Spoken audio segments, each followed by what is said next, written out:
Good afternoon, ladies and gentlemen, friends, partners, co-leaders. Welcome sa CoopBalitaan sa CDA. Please help me acknowledge the presence of the CDA officials na nasa hot seat, headed by Director Ruben L. Cunanan. Sir? Hello, good afternoon. Thank you, Ms. Alejandro. Good afternoon to each and everyone. With him is his next in command, the supervising CDS, Ms. Wendelin Avila. Hello, good afternoon. Welcome sa CoopBalitaan. Together with Ms. Ellen Pano from the Supervision and Examination Unit. Ngayong hapon sa kanan. And Mr. Raul Alcoran Jr. of the Registration Section. Mayong hapon sa kanya. This Balitaan is brought to you by the Regional Management of CDA Pagadian Extension Office as part of the Information and Communication Program designed to ensure that the information and updates will be delivered directly from the officials to you. Okay, so ready na ba ang atong mga officials to answer the questions? Ready na, sir? Ready na? Okay. Okay, so, but before I will throw in the questions, of course, I'd like to say that CDA is celebrating its 29th year anniversary. So, happy anniversary, CDA! Okay, with that, our regional management has prepared a little something for us to share later after the balitaan. Okay. First question. Siyempre, ang first question would be answered by Director Ruben Cunanan. Sir, after the issuance of Executive Order 67, Series of 2018, transferring CDA under the supervision of DTI, what development should the cooperative sector expect from CDA this year? Thank you, Ms. Ellen. Executive Order 67, issued by President Rodrigo Roa Duterte last October 2018. And this order is actually transferring the Office of the Cooperative Development Authority to the supervision of the Department of Trade and Industry. But prior to this, actually, this Executive Order 67 is not already a new to CDA. No? If we recall, CDA was previously under the Department of Finance.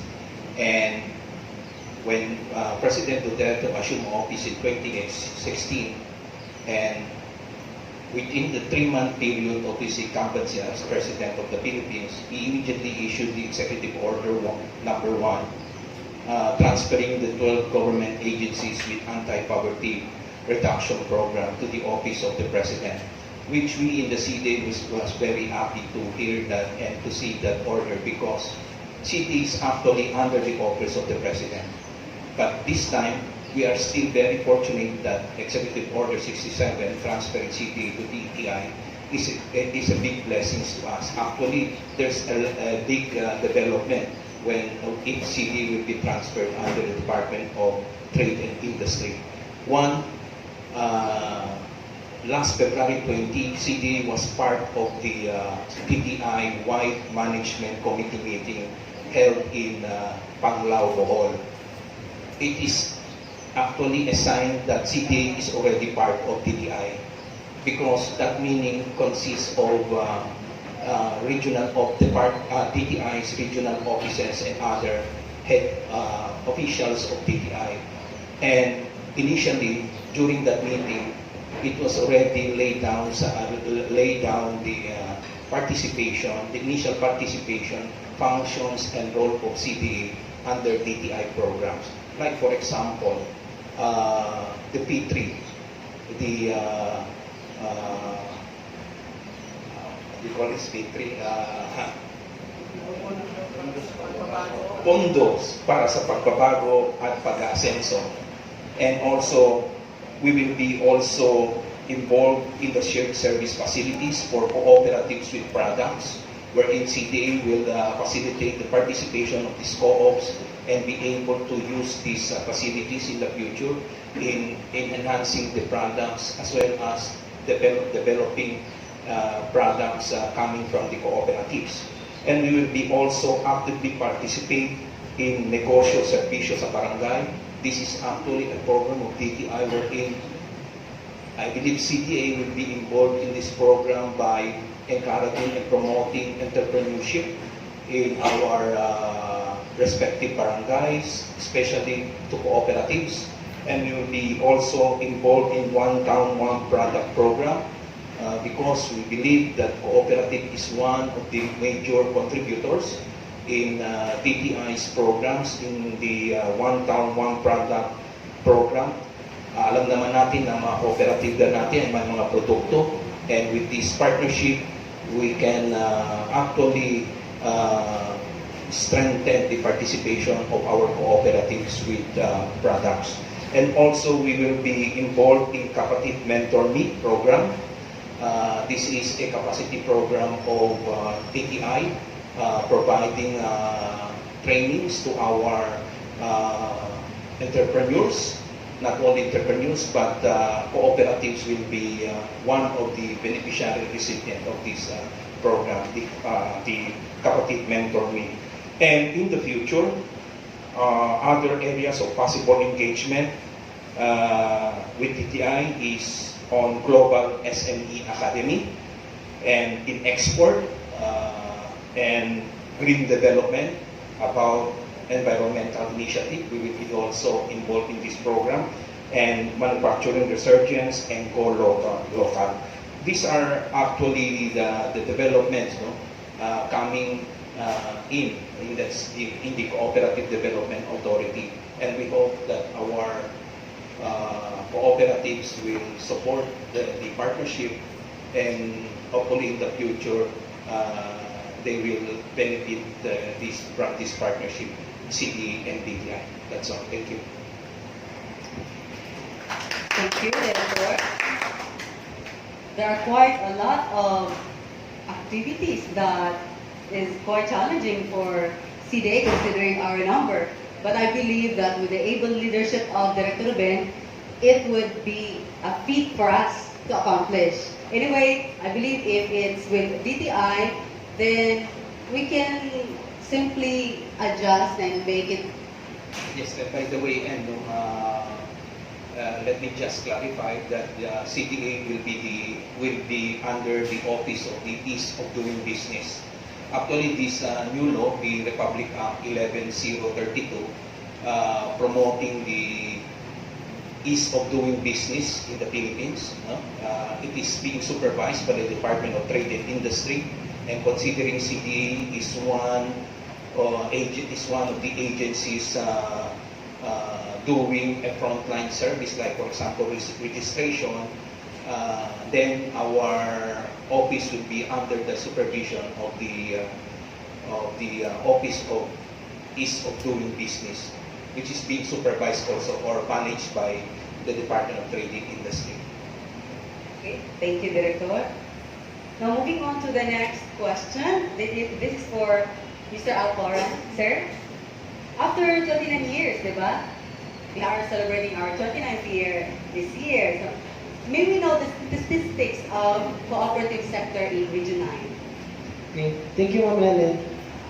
Based sa ato ang statistics for 2018, December 31, 2018, for Region 9, we have 969 registered cooperatives. So, daghan-daghan natang almost 1,000 ang ato ang rehistradong kooperatiba, but only 405 ang ato ang compliant cooperatives. So, sa ato mga compliant cooperatives, katutong nag-submit og mga annual reports diri sa atoa.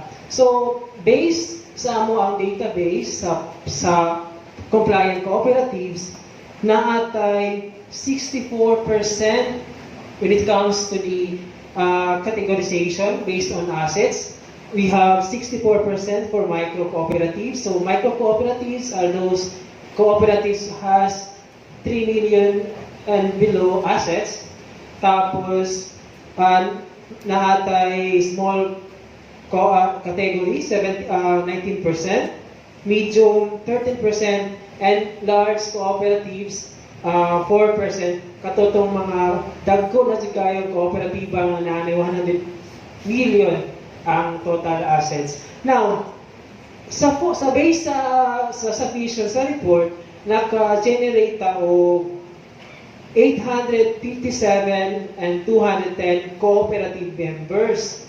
So, almost million na po na nga to ang mga membro sa ato ang mga kooperatiba. Mas buda ko siguro nato ning ato ang figure in pag masubmit o muhatag o report ang kanang kooperatiba nga rehistrado sa ato sa CDA. So, tapos, when it comes to the jobs generation, we have 5,582. So, for financial status, naatay 8.5 billion total assets. Okay? And we also have 6.5 billion total volume of business. So, consolidated na siya sa tanang reports nga na-receive na mo sa diri sa Region 9. Now, when it comes to the cooperative status, so naingon naman ako ganyan natay 405 compliant cooperatives. So, out of naapod tayo mga 336 na mga kooperatiba na belong sa category non-compliant. Kaya ay mga kooperatiba nga wala nagsubmit ng report, pero pwede pa nato na siya matabangan this year. So, kato lang, Ma'am El. Thank you, Sir Raul. The statistics presented show that there are 336 cooperatives which are non-compliant. And earlier, Mr. Alcoran already mentioned that there are 64% of registered cooperatives which are compliant. All right. Now, may we know how a cooperative become compliant? Ms. Ellen? Thank you, Ma'am Ellen. Okay, so actually, the authority issued two office orders sometime 2015 and 2017, providing the guidelines in determining the status of a cooperative. So based on these guidelines, there are at least 8 circumstances which the cooperative may be tagged as non-compliant. Okay, the first one is when the cooperative fails to submit the required reports within the prescribed period and is issued notice of non-submission of the required reports by the CDA. Okay, then another one is when the cooperative fails to submit the required reports, was issued by the CDA with a notice of non-submission of required reports. And since, despite the notice, the cooperative was not able to comply with the required report submission, the CDA issued a show cause order for the non-submission of the required reports. The third one is when a cooperative is issued with a show cause order for violation of the laws, rules and regulations, the articles of cooperation, and the bylaws. And the fourth one is when the cooperative is under dissolution. If the cooperative is dissolved, the cooperative is under liquidation. If the cooperative is with a cancelled status, and a cooperative with a delisted status. Okay, thank you, Ms. Ellen. Do you have programs intended to help the cooperatives become compliant? Ms. Lidley? Okay, thank you, Ms. Ellen. Yes, we have program for the non-compliant cooperative. We have this co-op kapatid program and the hand-holding services. So, kaning co-op kapatid program, this program is intended to revitalize and energize yung mga non-compliant cooperative natin. And this is implemented with the assistance or with the help of our large cooperative.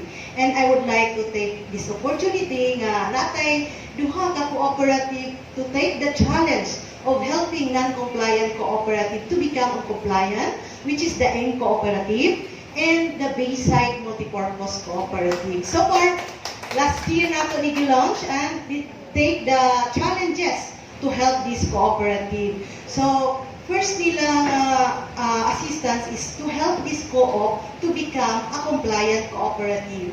And based on this training analysis, they will help how to sustain the operation and development of such co-op. So, it is a challenge for the cooperatives present this afternoon. Baka gusto po mo ma-appeal sa atong programa kay as reported by Mr. Alcoran, we have 300 plus non-compliant cooperatives, which is dako-dako yun nga trabaho nato. So, hopefully, makatabang ang ato ang mga kooperatiba diri sa Region 9 aron atong himong compliant ng mga kooperatiba. That is one way also of manifesting one of our principles, which is cooperation among cooperatives. So, that is in the implementation of that program is with the assistance of our large and medium cooperatives. Another program is the hand-holding services. So, kaniyang hand-holding services is implemented by CDA. So, we help the cooperative through our technical personnel for them to be compliant and to endorse those operation. The cooperative will sustain its operation and become viable. So that's all, Ms. Ellen. Thank you, Ms. Ruby. Earlier, the CDA issued a new guideline, particularly Memorandum Circular 2019-04 on the guidelines governing the submission of the required reports for micro cooperatives. When can we consider a cooperative micro, and what are the reports expected to be submitted by them? A cooperative will be considered as micro cooperative. Okay, so ang basis would be the asset size of the cooperative. In determining the asset size of the cooperative, we have to, based on the financial condition, statement of financial condition of the cooperative, we have to take how much is the total assets exclusive of the land where the office equipment, plant, and other equipments are located. So if the amount is 3 million and below, then those cooperatives with 3 million and below are considered micro cooperatives. So per the Memorandum Circular 2019-04 on governing the submission of the required reports of the micro cooperatives, just like the small, medium, and large cooperatives, the micro cooperatives are required to submit the electronically copy of the electronically encoded cooperative annual progress report with 4 attachments. The first attachment is the audited financial statements, then list of officers and trainings conducted or completed, the social audit report with the social audit working document with the program of activities in pursuant with their socio-civic activities, and the governance and management audit report. Okay, thank you, Ms. Ellen. So what's the difference between the previous guideline with this new one? I believe there are additional documents that has to be submitted this time by micro cooperatives than the previous one. Yes. Previously, the micro cooperatives are only required to submit the electronic copy of the COPR, the audited FS, and a list of officers and trainings conducted and completed, and the report on mediation and conciliation. However, starting 2018 reports, they have to submit additional 2, the social audit report with the social working document and the program activities, plus the governance and management audit report.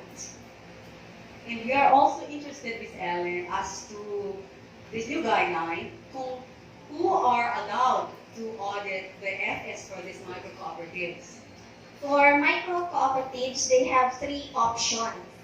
The first option is their FS financial statements could be audited by an auditor accredited with the Board of Accountancy.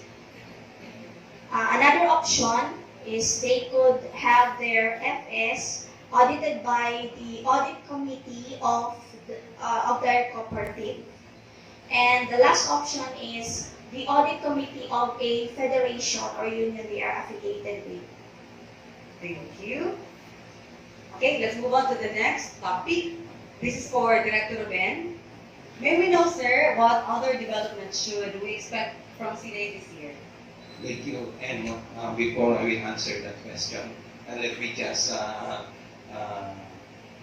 what Ellen Panong had said earlier. For micro, you don't have to worry because on March 18, there will be a cooperative forum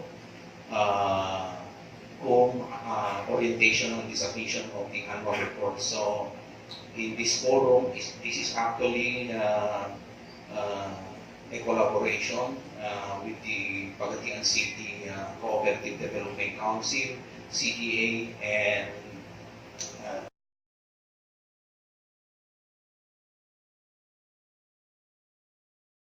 Surety Fund Cooperatives. No?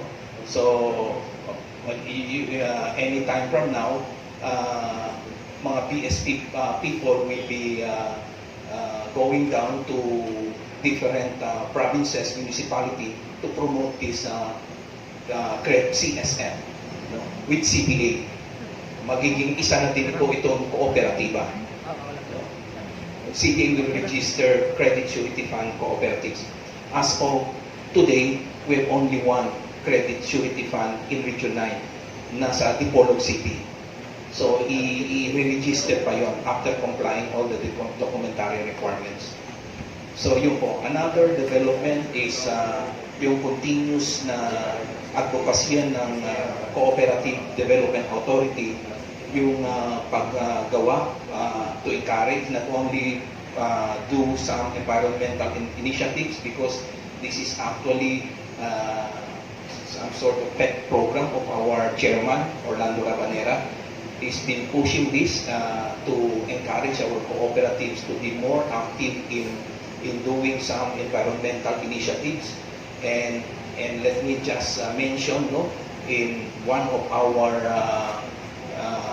Philippine cooperative newsletter na feature doon ng isang cooperative natin from IPIL, the IPIL Community Employees Multipurpose Cooperative, because of their consistent doing or conducting mga environment activity, environmental protection activities. So, na-feature yun. So, sana po gawin po din natin, hindi lang doon sa IPIL, kahit sa ibang mga lugar natin, gawin po natin.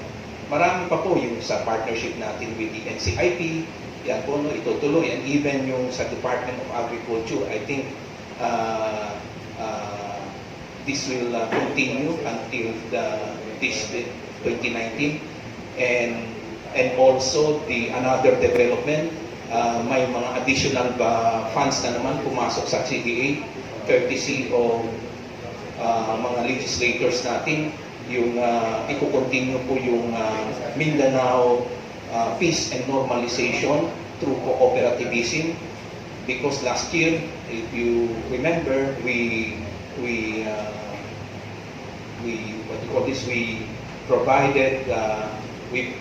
provided the mini rice mill to aid the co-op beneficiaries, and this year another 5 that will be released, no, anytime this year. And then may additional din kaming funds na pumasok for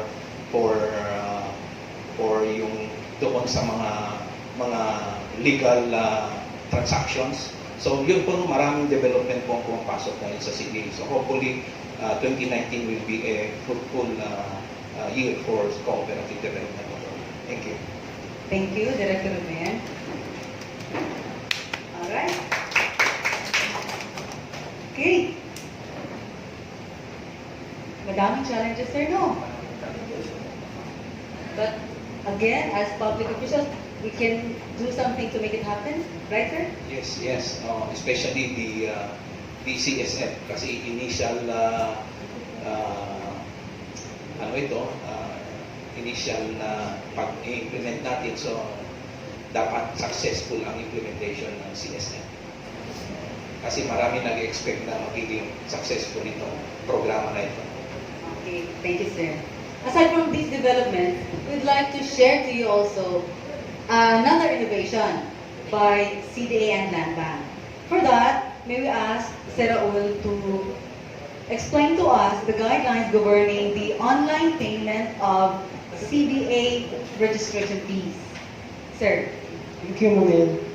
The central office, nagpagawa sila ng another memorandum circular 2019-03 para sa procedure on guidelines governing the online payment of CDA registration fees through the Land Bank lease portal. So, this online payment is a product of the partnership between the CDA and the Land Bank of the Philippines. Now, registration fees may be paid through the Land Bank lease portal, which allows clients to pay the fees due to the CDA via the internet using any of the payment options offered by the Land Bank ATM. Debit and credit cards issued by Land Bank of the Philippines and other banks recognized by the bank. And so pwede lang yapon itong mga accounts from other banks na makatransact through sa machine sa Land Bank. Okay. So, sir, may we know if these online payment facilities available only for new registration?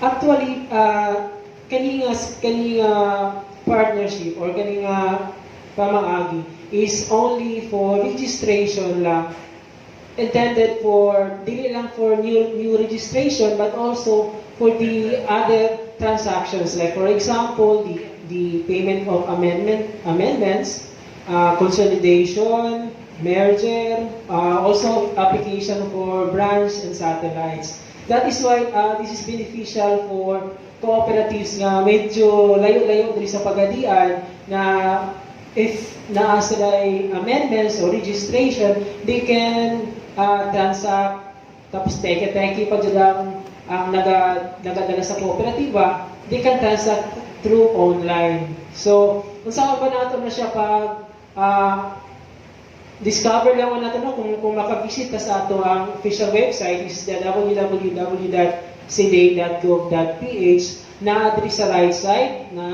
Land Bank link this portal dito, click lang to ninyo. So once mo click to ninyo, mo prompt siya another kanang tab, dito na dahil ng natuang transaction. Baka pili na dahil mo dito kung unsa inyo ang classic transaction nga himuon. So kaya encouraging katong mga cooperatives na ay mga during the inspection na pinangla sa due for amendments, like for example, kung mga kooperatiba nga wala pa yung mga arbitral clause, wala pa yung mga GAD committee, so you can now, pili na natin na siya mag-fast track ang inyong amendments, also ang inyong payment code for approval of your amendments diri sa CDA.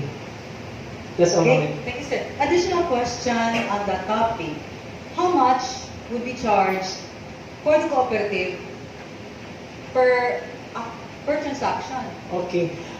For new registration, para sa mga bagong kooperatiba, our registration fee pag wala lang, pag ang ilang paid-up capital is less than 500,000, nasa 500 pesos lang yun na siya. Plus 1% legal and research fund or 10 pesos whichever is higher, ang ato ang registration fee. The same with the amendments. Ang amendments, pag wala sila increase in capitalization, ang atong amendment fee is 300 pesos lang plus legal and research fund, which is the 10 pesos. Pero, pag may increase ang capitalization sa amendments, dito nato nakuhaon sa increase in paid up capital. So, increase in paid up capital multiplied by 1/10 of 1% of the increase, plus 300 pesos amendment fee, plus legal and research fund 1% or 10 pesos whichever higher. Per computation, muna dahil ito ang ato ang amendment fee. For branch and satellite office application, 500 pesos lang po ng ato ang bayad na to ana. Now, pag magamit na dito sa portal, ang ato ang naman dito yung mga charges na additional charges. 10 pesos para sa land bank paggamit and 10 pesos po para dito sa banknet. So, naapay additional 20 pesos sa ato. Pero, kung ato ang sumahon or ato ang i-compare ang inyong pag-ani pa sa CDA, pag pamasahe, gamay na dyan kaayo ito ang diferensya na. So, mas convenient para sa mga client nato sa itong mga kooperatiba. Tapos, kanang mo-accept or mo-embrace na sa ato ang mga latest technology karon, mas sayon na ang ato ang part na siya sa ato ang ease of doing business nga in connection to that Republic Act. Thank you. Thank you, sir. So, can we access this online payment through our mobile phones? Yes, pwede. Pag check lang nato we should also, kinanglan magyapon ta nga naatay mga security, pero land bank is secured bank, tapos naapod mo kanang portal or katong application nga pwede nyo magamit.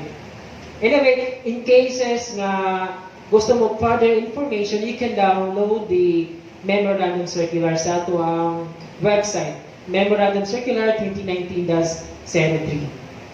Okay, thank you, Sir Owen. Now we can move on to another topic. This is related sa mga programs implemented or to be implemented by the CDA for the cooperative sector. May we know if there are other agencies or organizations lending the CDA support, and how do they contribute or contributed to co-op development? Please, Madeline. Okay. Yes. Yes, we have daghan ka mga agencies, government agencies, mga LGUs, and non-government organizations who partnered with us to implement our program. So, naatay ka na sa Department of Agrarian Reform, which is focusing on helping the agrarian reform cooperatives sustain their operation. So, ang assistance po na hatag sa DAR is on the registration, technical assistance on the submission of reports, compliance with the certificate of compliance, securing certificate of compliance, and privilege siya nga ito mga agrarian reform cooperatives because naa sila audit subsidy. So, okay kayo nga partnership na to kay ang mga agrarian reform cooperatives, especially the micro ones, maka-avail ani siya nga assistant. That is our partnership with the Department of Agrarian Reform. We have also partnership with the Department of Trade and Industry. And actually, since yesterday until today, na-assessment sa ato ang programa, ato ang partnership with the DTI. The program is intended for, ang programa is to kanang value chain approach for development. So, and nag-help po siya not only helping the cooperatives grow, but also the member entrepreneurs. So, it is a holistic approach wherein dili lang ang co-op ang na-develop, hasta ang member sa kooperatiba. And with this program, natay initially kay na-launch lang ni last year, we have 2 cooperative beneficiaries. That is the Barcelona Cacao Growers Agriculture Cooperative with a product of cacao, and the Salog Small Coconut Farmers with the product of kanang coconut in the nursery, na sila is nursery.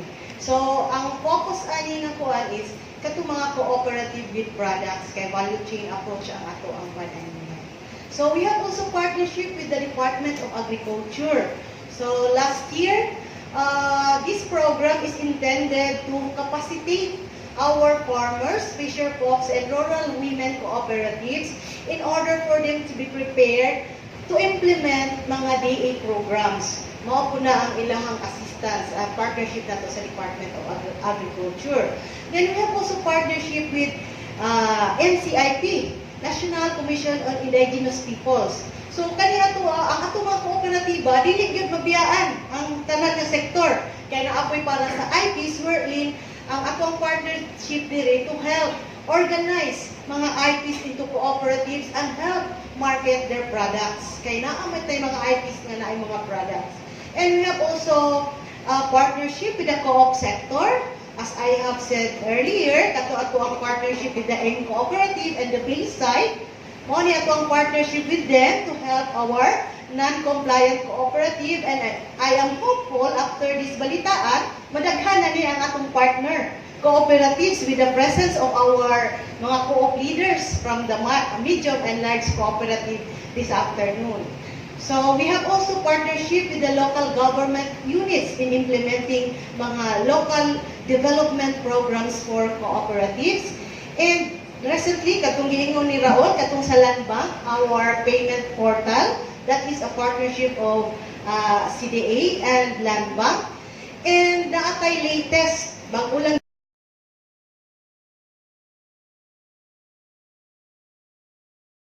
the Cooperative Development Authority. So, and let me go back to the questions, what other developments? So, aside from being under the CDA under DTI, as I've said earlier, marami pong development na nangyayari. Siguro ito ng taon para sa CDA yung 2019. Because isa ang pinakamalaking development, yung strengthening of the Cooperative Development Authority Office. It is actually in the second reading now, and maybe this will be tackled again later part of the year after the election. And in that strengthening of CDA, marami na pong departamento na ilalagay, and not only that, kung madagdagan yung departamento, madagdagan din yung manpower ng personnel ng CDA, and bawat department, bawat functions ng CDA on regulations and developmental, this will now be handled by different departments and units. And mas maganda doon sa strengthening kasi pagdating doon po sa probinsya and city, meron na po talaga tayong office. Meron na talaga mga personnel from the Cooperative Development Authority. Compared sa ngayon, bihira lang tayong makakita CTA nandoon sa field because of lack of personnel. No? So, yun po ang maasahan natin sa strengthening of the Cooperative Development Office. Yun po ang pinakahula na masasabi namin na napakalaking development kung matutuloy ito, ma-approve, ipatas nila itong proposal. And then second is, while waiting the strengthening of CDA, ang CDA naman ay gumagawa ng mga paraan para ma-meet yung mga challenges sa hinaharap ng mga sektor natin. Like what happened late part of last 2018, wherein our existing supervision examination unit was renamed to regulatory unit na. So, last year, compared yung sa SEU, mga temporary lang po yung personnel na dinesignate natin doon.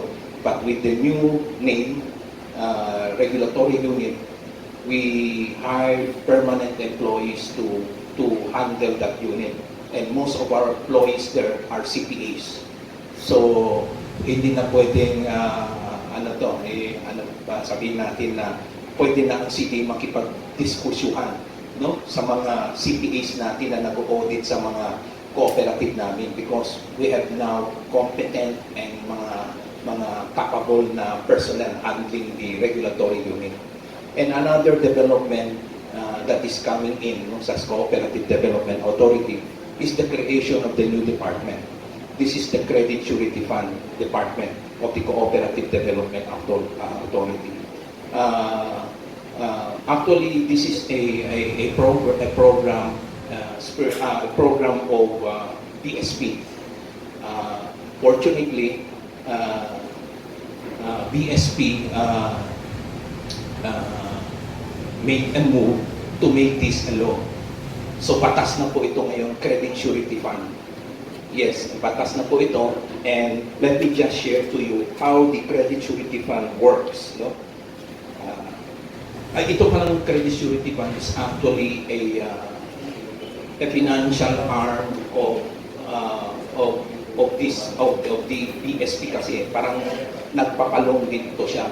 Pero ngayon, with cooperatives, magiging itong additional inclusive access to credit ng mga kooperatiba natin.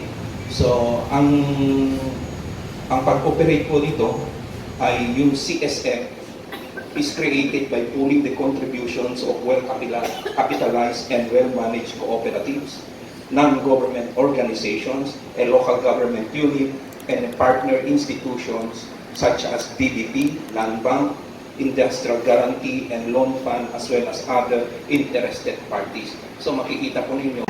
We have these 6 strategic goals na ato ang i-share this afternoon so that ang mga kooperatiba po, when you make your plans and programs for your cooperative, this should be anchored on these strategic goals. So one of the strategic goals of this Philippine Cooperative Medium-Term Development Plan is the enhanced policy, regulatory environment, and partnerships. So, mauna siya isa ka strategic goal na to. Ang second strategic goal na to is improve institutional development, governance, and management. The third strategic goal is sustain human capital and development of cooperatives. Then the fourth strategic goals is globally competitive cooperative products and services. The five strategic goals is increase access to finance, and the last strategic goals is increase access to markets and infrastructure. So, unsa na ba ato ang unsa na ba na hitabo karon? For only less than a year, wherein this Philippine Cooperative Medium-Term Development Plan was approved. Last year lang ina-approve and was launched last October. And hopefully, and we are committed this year to launch or to roll back this Philippine Medium Cooperative Development Plan para sa ato ang mga co-op leaders. Para po, ang ilang plan is ma-anchor po ani nga Philippine Medium-Term Cooperative Development Plan. Sa CDA, we have programs already in order na ma-achieve na to atong vision, which is globally competitive and resilient cooperative industry. So, we have these programs, which is the Gawad Parangal program, wherein kani siya nga programa wherein makaprepare sa ato ang cooperative to become excellence. So, mo nang encourage nga mo nga ang mga co-ops to participate in order nga ma-determine nato kung unsa atong buhaton in order ang ato ang operation is excellence.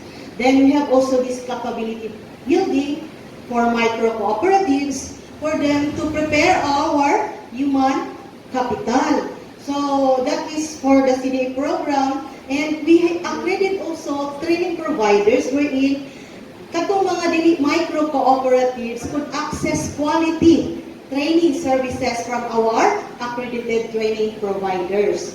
So we partner also negosyo center wherein para matabangan ang ato mga kooperatiba to improve the packaging and the marketing of their products or services, and para po maka-avail sila sa mga trainings provided by the negosyo center. So, we have also established or naanatakaroy ka ng web-based information platform. That is what we call the Cooperative Business Information System, wherein ang atong mga kooperatiba pwede na mo register dito para business matching So, pwede na ta mag-business matching dito or we will market our products. So, mao na siya initially ang ato ang na-accomplish in order to attain our visions. So, mao na nga i-encourage na to ang ato ang mga kooperatiba kung mag-download na ta sa ato ang Philippine Medium Term Cooperative Plan to please attend para at least ma-enlight po ang inyong plans para sa pa-enlight sa ato ang Philippine Medium Cooperative Development Plan. Okay, thank you very much. Thank you, Director Ruben, Mr. Alcoran, Ms. Wendelin, Ms.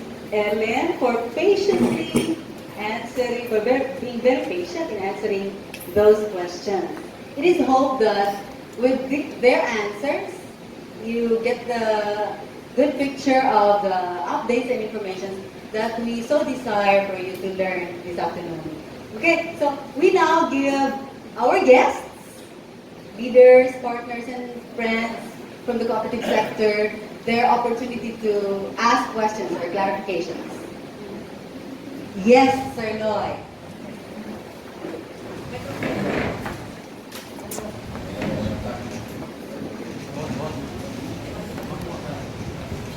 Good afternoon, Director.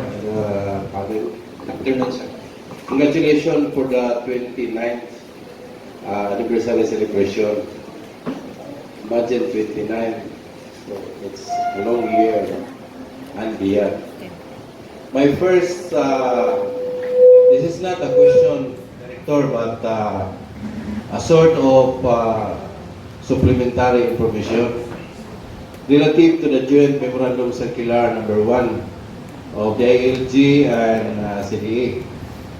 During the Regional Steering Committee of MASPIC, we have our representative in the person of Batong Hinog at the MASPIC Cagayan. I discussed this Joint Memorandum Circular to be discussed during the ownership meeting of MASPIC this coming April 27 and 28 at Samsor Lopemco. Because we observed that this Joint Memorandum Circular is very vital in the creation of cooperatives at the municipal level, provincial level, and at the city level. Na naman tayo city cooperative office, no? Walay problema sa city. But as far as the Joint Memorandum Circular is concerned, I requested MASPIC to be discussed so that we can come up a resolution to that effect for the proposed creation of municipal provincial co-ops. And then it will be discussed during the General Assembly this coming March 28-27 ang ownership meeting.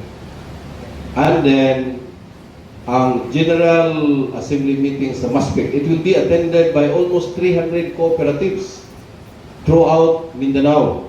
Kapag ganito ka Manila, So, in our discussion, we push for a resolution in joining all cooperatives to support for this Joint Memorandum Circular. Okay, what is happening? Based on the data, there are thousands of co-ops in the region, but in the entire Mindanao alone, daghan po yung kayong LGUs nga walay existing cooperative office.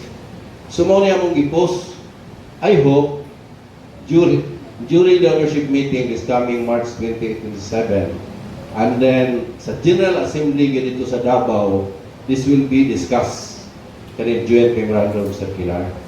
So, mo niya mong i-post po.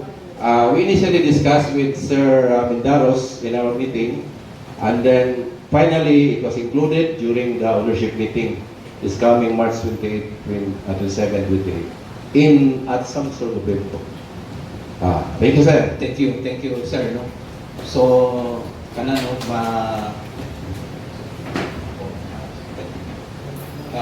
let's say, we call this a very good development, no? Kaya na yun sa sector ikan na they will also try to push this MC, no? CDA and DILG joint memorandum circular.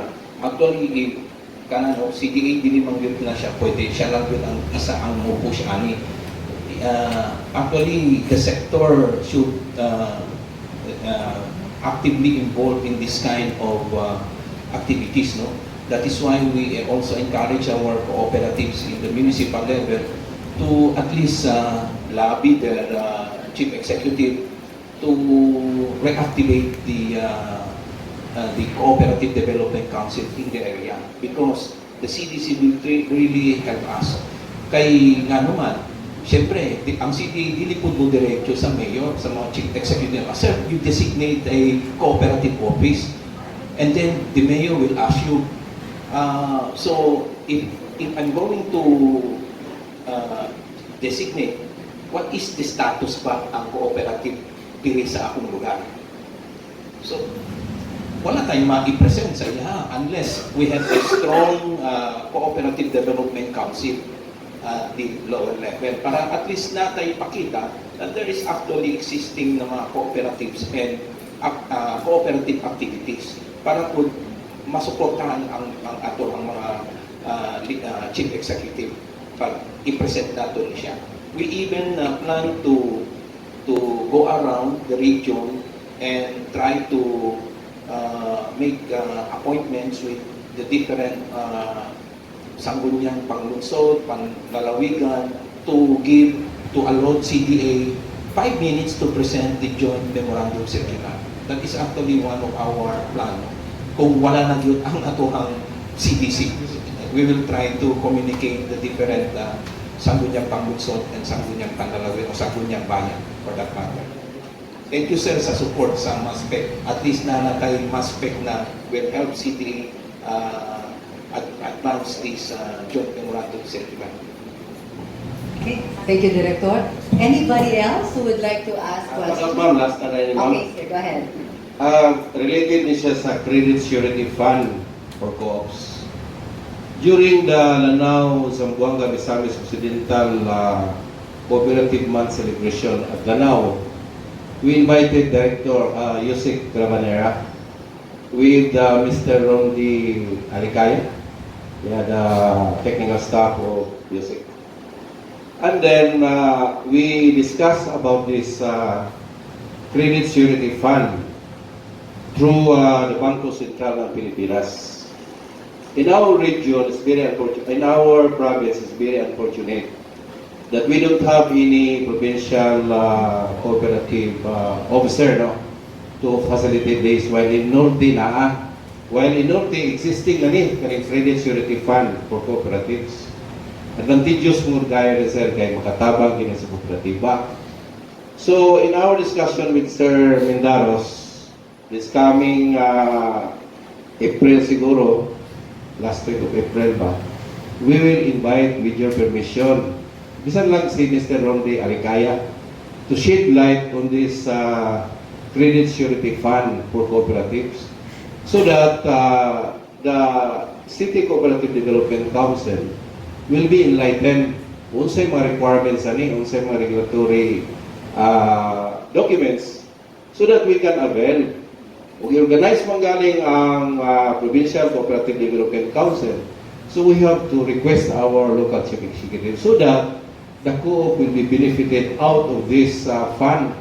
Kaya dito Central Luzon sa Visayas, naghan kayo nag-avail ani, which is very low interest rate.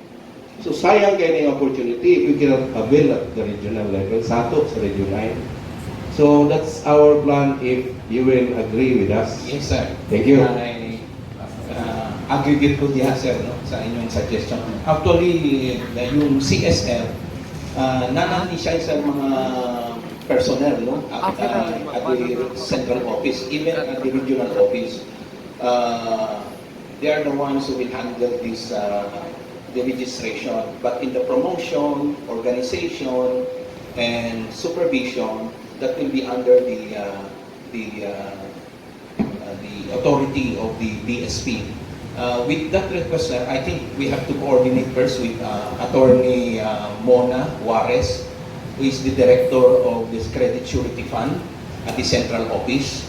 And kasi all requests should be coursed through them, and we will be informed only after they have communicated the request with the Bangko Sentral ng Pilipinas. I would suggest, sir, if you allow us to, I think we have to, we will suggest that we will invite BSP to at least provide us the complete information and CDA about the CSM.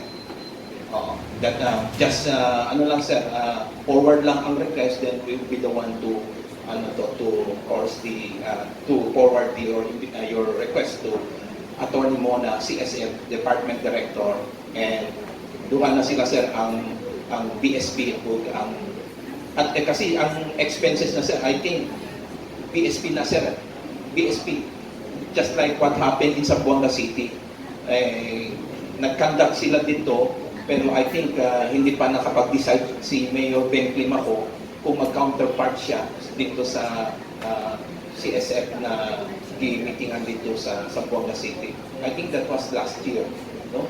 So yun, sir, sige lang, sir, i-forward lang ang request. What is good lang po sa CSF kay katong atong mga co-op na dili makahatag sa financial na maximum na kinahanglan ng isa ka miyembro, this CSF can provide. Kasi ang arrangement niya, your capital, maka-loan ka 10 times of your capital. So, dako kayo. So, ang atong mga primary co-op dili makahatag ka ng kadako na pondo sa ilang mga miyembro, the CSF can provide that with the existing funds sa CSF. And thank you, sir. Okay, thank you, Sir Ruben. Any other guests who would like to raise their questions or maybe give us additional information also? Okay? None? Okay, with that, ladies and gentlemen, thank you very much for your constant support. Okay?